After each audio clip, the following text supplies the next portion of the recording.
বাইরে যত কিছু লাগবো তোমার আম্মা তোমার মনির চিকিৎসা যাবতীয় সবকিছু করবা, সবকিছু করবা, চিন্তা করবে না। হে শহীদ হয়েছে, হে শহীদ হয়েছে, তার রক্তর বিনিময়ে আজ বাংলাদেশ স্বাধীন হয়েছে, বহুত বড় জিনিস। আল্লাহ আল্লাহ তার বেশ শাহাদত সওয়াব করে শাহাদত মুকুট নে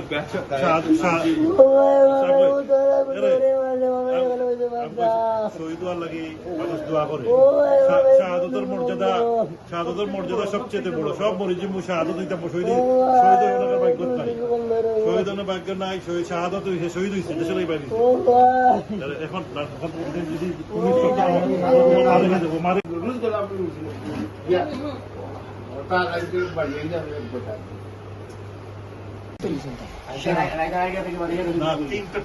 আপনার তো যথেষ্ট অবদান রয়েছে। আল্লাহ সাহায্য করতে দোয়া করবো আমরা।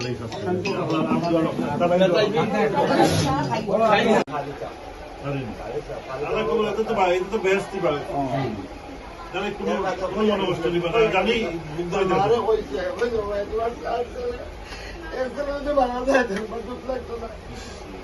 শহীদ ভাইয়া মরছে, মার কাছে কইছে মাই আপনার সাইড সাইডে এর সাইডে মরার কাছে শহীদ হইয়া শহীদ তো আসলে প্রত্যেক মাসে শাহাদত তার বিয়ে সওয়া উচিত। এবং তারা তো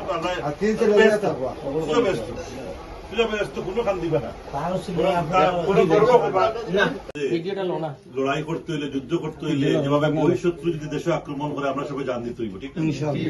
তাই তো দেশের ভিতরে তাকে বহিঃশত্রু নিয়ে আমরা মানুষ মারাইছি, এবং মারানোর পর্যায়ে আজকে দেশে ধ্বংস করিয়া, দুর্নীতি লুটপাট করিয়া, জিও করিয়া সপ্তাহ করে, তাই এক যৌতুকে বাকি গেছে। হ্যাঁ, এই হইল তো চরিত্র, আওয়ামী লীগের চরিত্র হইল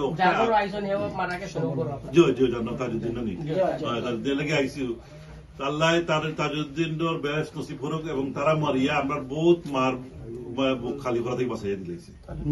আর তাই যদি থাকতো আজকে দেখলাম আরো হাজার হাজার মার বুক খালি করলো, ক্ষমতার টাকার লাগিয়ে যারা যারা উলামা মাসায়েখ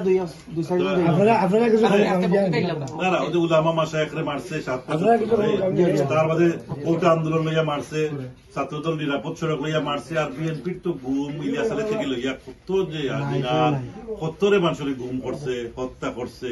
আজকে ফেরাউন যেগুলা নীলদ ডুবে, তাই হলো কোন জায়গায় আশ্রয় দেন না কেউ, এখন আশ্রয়হীন।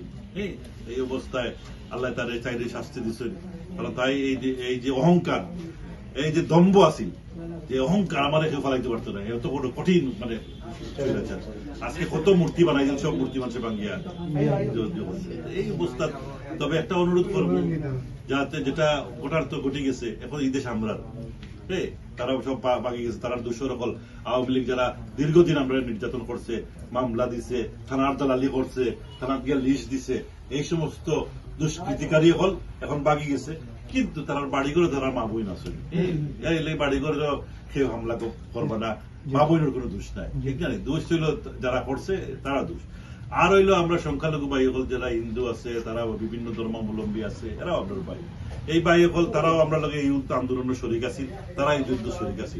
এর লাগে হইলো প্রত্যেকটা আমরা তারেক রহমান সাহেব আমরা নেতা বা আমরা আগামী দিনের রাষ্ট্রনায়ক তাই ঘোষণা দিচ্ছেন যে কোন ধরনের মানে এই হামলা বা আমরা দোকান নাই, আমরা জিয়া রহমানের বাংলাদেশ জাতীয়তাবাদ করছেন সব ধর্মে মিলে আমরা হিন্দু বৌদ্ধ খ্রিস্টান।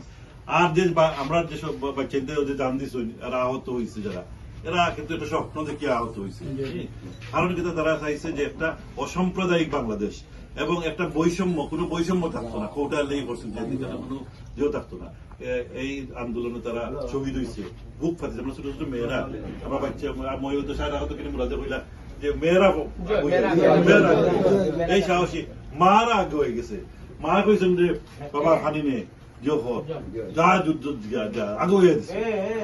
এই আমরা আমার তো বিশ্বাস হয়েছিল যে এই প্রজন্মর মানুষ, আমরা মনে করতাম এটা খালি মোবাইলে মনে হয় তারা টিকটক করে, যে এই প্রজন্মর মানুষ যে দেশের লাগিয়া মায়া এত জান দিতে পারে, এটা আমরা আল্লাহর মানে অশেষ রহমত যে আমরা আগামী দিন এই বাংলাদেশ বা এই ছেলেরাও এই জেনারেশনে বাংলাদেশ করবো, এবং কোন ইন্ডিয়ান রোগ আর জিও খেয়েও এই বাচ্চাদের সামনে খাড়াইতে পারছে না। আল্লাহ এই বাচ্চাদের হায়াত দেও যারা বাঁচিয়ে আছে।